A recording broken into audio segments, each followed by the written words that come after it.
In the tablet game, Apple is the clear winner. In the Android tablet arena, on the other hand, Samsung dominates the rest of the players. But in the past few years, the Nexus line of devices have held its own niche in the tablet space, especially with the release of the very inexpensive but very compelling Nexus 7 and Nexus 10, made by Asus and Samsung respectively. Last year, Google has chosen HTC as their manufacturer for their well-regarded tablet line. This may sound like a very sweet partnership given HTC's track record and solid build quality. However, the OEM hasn't made a tablet since 2011, making people to become a bit skeptical on the manufacturer's tablet making skills. Will this be proven true or false? And is Google's new tablet worth buying? Still, WDMMHD here, and this is my review of Google's Nexus 9.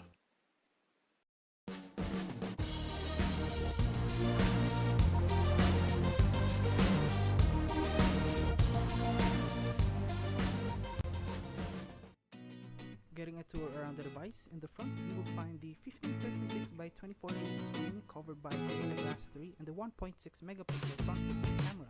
On top of that, there is a stereo speaker along with its partner on the bottom. On the posterior, the Nexus logo and a slightly protruding camera is placed together with a single LED flash. The power button and the volume rockers are placed on the right of the device while the USB port is placed on the bottom.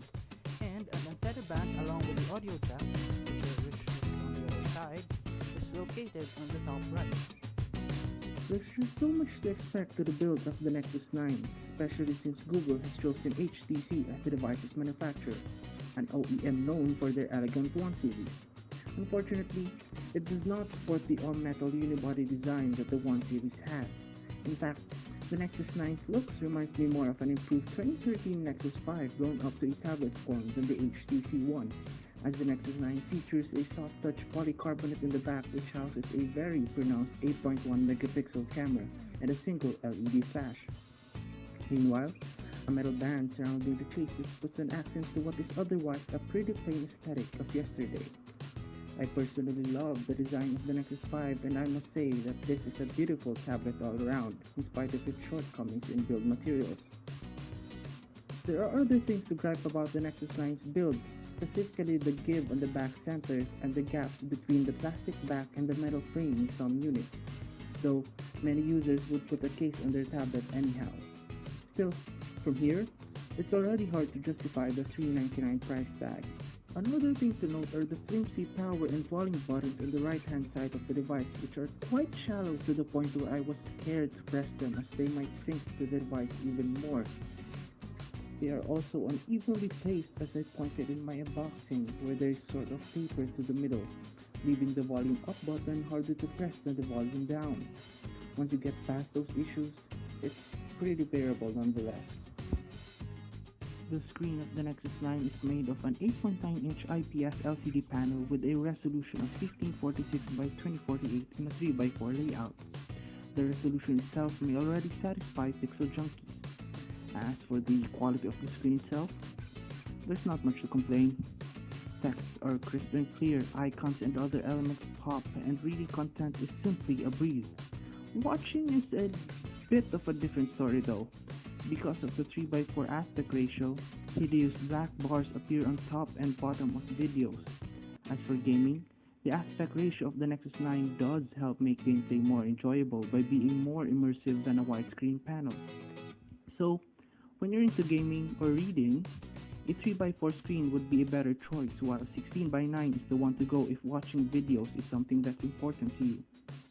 There is USB OTG support in the Nexus 9, but as with other previous Nexuses or Nexi, you cannot play or open media directly from the USB without rooting, but you can import them with the help of some apps from the Play Store. As I've said a while ago, there's not much to complain with the screen of the Nexus 9, and the aspect ratio is just a matter of preference. But there is one flaw that makes many users go nuts: light bleeding. Many users of the Nexus 9 have complained about excessive light bleeding on their device and demanded for a replacement. Thankfully, HTC is willing to replace defective units. I have some light bleeding present on my screen too, but it's very subtle and is actually unnoticeable, especially when I crank down the brightness all the way to the dimmest level, which I do most of the time. Moving on from sight to sound, one of the most striking features of the Nexus 9 is its dual front-facing stereo speakers, which offers one of the best audio experience, if not the best, on any tablet so far. I could watch videos in this tablet all day, in spite of the black bars I've said earlier. And playing games like Asphalt 8 is just phenomenal on the Nexus 9.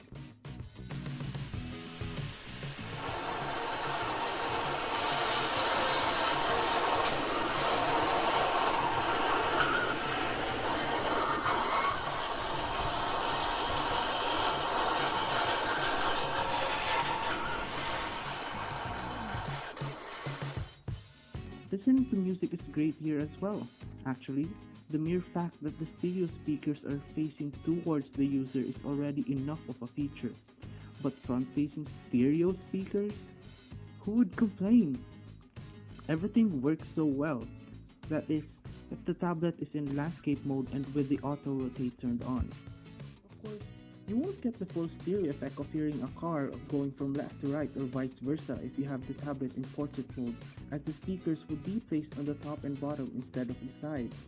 I wish that in the next iteration of the Nexus tablet, there will be a speaker on every edge of the device so that a stereo effect is present no matter what the orientation is.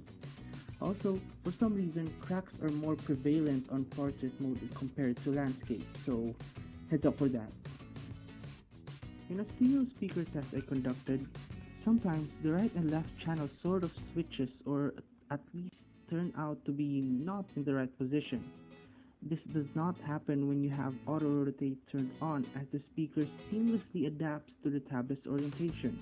However, when the tablet is locked in portrait mode and I open a video in YouTube for example, then I decide to view it in landscape mode and lock it in that orientation, the speaker channels just retain the position they were before, the bottom speaker being the right channel and the top being the left.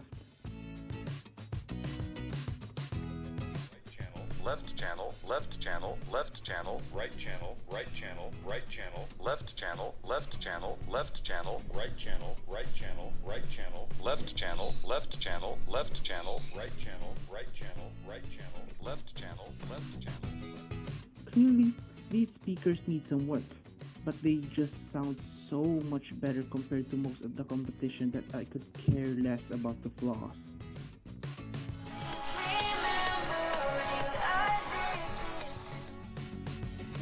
Say about the Nexus 9's camera, as not a whole lot of people take pictures on their tablets, yet I still see some every now and then. For those people, this ain't gonna be on the top of their list when buying a tablet. Don't expect anyone to be blown away by the quality of selfies you could take on the Nexus 9's 1.6 megapixel front camera, as it takes photos with not so much detail even when you look at it from the tablet's native screen. Colors also lack in saturation and contrast, leaving photos having not so great of a punch. Even with the higher 8.1 megapixel resolution, the same thing is to say with the back camera of the Nexus 9. Saturation and contrast are low and dynamic range is poor. Plus, there is no option for HDR to compensate for that. Other problems with the camera include very slow shutter and focusing speeds even in great lighting, which may result to blurry photos. Sometimes, even after tapping to focus and pressing the shutter button, it keeps struggling on staying on the subject. There are some nifty features within Google's camera app though, like lens blur, which lets you crowd out the area around the subject to achieve a bokeh effect similar to DSLRs, and photosphere, which lets you stitch out photos to make one huge panoramic shot in the X and Y axis. Things get a little brighter as we move on to the star of the show, which is Android Lollipop, the newest iteration of Google's operating system, which offers a fresh new look away from Jelly Bean's Holo scheme. This time, Google went with a flatter and bolder approach with its material design. This new design philosophy from the Android maker seems to be inspired from pieces of cardboard which represent each element of an interface. These are accompanied by fluent and consistent animations which help users know where each thing goes from and goes to. From the notification and quick settings to the app drawer and even inside the apps, everything moves in a smooth 60 frames per second transition. As far as material design goes, it definitely helps with user experience. Now, not every app features the new material design yet, despite the amount of time since its release. Still, it's not much of an issue. New aesthetics isn't the only thing that Lollipop has brought to the table, as many useful features has been added as well. Multiple user profiles lets you create separate accounts for your friends or family members. Each could have their own set of apps and media, not to mention password for additional protection. A guest profile is made available as well out of the box. There's another option you could choose when lending your tablet to someone, preferably a child who only wants to play a game, and that is screen pinning. Simply go to the multitasking screen and press the little pin icon at the bottom right of the most recently opened app.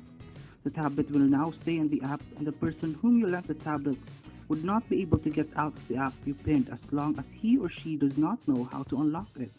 However, Google does tell you how to do it when pressing any of the navigation keys at the bottom, which is to hold both the back and the multitasking button at once. One of my favorite features of Lollipop is its new notification system. Gone are the lock screen widgets from Android 4.2 and are replaced by mere notifications and a clock. From here, you could do a bunch of different actions on the notifications, including double tapping it to open, swiping it to dismiss, or holding it to reveal one or both of these options. Get to the app settings or set whether to block or prioritize the app's notifications. In this iteration of Android, Google also introduced heads-up notifications, which are simply pop-ups on the top of the screen which you can hide, dismiss, or open. There are also new sound profiles including all, none, and the new priority mode, which is like an improvement over the do not disturb mode. Priority mode enables the user only to be notified by selected apps during activation, say by SMS or calls for example. These profiles could be accessed in the sound toggle. Speaking of sound toggle, stock Android still does not enable users to manually adjust the volume of media, notifications, and alarms individually on the sound toggle, unlike other skins. For those who like Easter eggs, tap on the Android version within the settings and you will find a lollipop that changes color in every tap. After tapping it quite a few times then holding it, a Flappy Bird-like game will pop up. But Andy does not tap, he floats. Hold on the screen and Andy would go up. Release him and he will tumble down, unlike Flappy Bird who flaps to a specific height increase despite the longevity of the touch. Now there was one time when Flappy Droid generated lollipops which are basically impossible to get through, as they were placed on top of each other, leaving no space for little Andy to get through. So it's basically telling me to stop playing, yes. So okay. The goodness of Lollipop are backed up by NVIDIA's 64-bit Tegra K1 processor clocked in at 2.3 GHz and 2 GB of RAM. And so far, performance has been very snappy with a few noticeable hiccups. The Nexus 9 excellently handles a couple of tasks running simultaneously along with many browser tabs open, though I do notice a reset in the Google Now launcher after opening a few tabs in Chrome, and it eventually crashed once. Games, on the other hand, are handled by the Nexus 9 like a champ. In-game rendition has been great in both 2D titles like Badland and 3D titles like Asphalt 8. In the weeks that I used this tablet, I have played Marvel's Future Fight and Asphalt 8 quite a lot, and I must say it was a very pleasant experience. Even though the tablet does get warm, it does not get to the point where I wanted to lay the tablet down for a bit, and performance still has been quite consistent. With NVIDIA making the processor, this is a solid tablet for gaming indeed. With performance comes battery life, and the Nexus 9's endurance isn't its strongest suit, even with the somewhat beefy 6700 mAh battery powering everything. In my usage, it was connected to Wi-Fi all day, and I would constantly pick up the tablet to watch long YouTube videos, play games, surf the web, or read through my various social feeds. I often make Wi-Fi and video calling as well. With this, it only lasts me for about a day to a day and a half with moderate to heavy use, perhaps lasting me as much as a phone like the Note 4 or the OnePlus One. Screen on time has also been pretty average for the tablet. I would get around 4.5 hours to 5.5 hours on my stated use. Of course, you could get better results without playing graphic-intensive games or expensive video streaming. The $399 price tag for the base model, the Nexus 9 fits right in between the iPad Mini 3 and the iPad Air 2 in both screen size and in price. But other than that, it's priced a bit higher than the first generation iPad Air, which may be a better bang for the buck when considering a good all-around tablet. Is it the best tablet you could buy with your money? Most likely no. But if you're finding the best Android tablet you could spend your money for, look no further than the Nexus 9. It's fast, it's clean, has a decent screen, and man are those features. There are rumors saying that there will be no Nexus tablet coming out this year, so the Nexus 7, 9, and 10 will remain the Nexus tablets on the table. And now that the Nexus 9 has been out for a while, maybe, just maybe, we could see more temporary or better yet permanent drops on its price. Are you considering of buying the Nexus 9? Say it in the comments down below. Again, this is Warren Mingrajal, and stay tuned for more videos here on WDMM HD. Have a good day, everyone.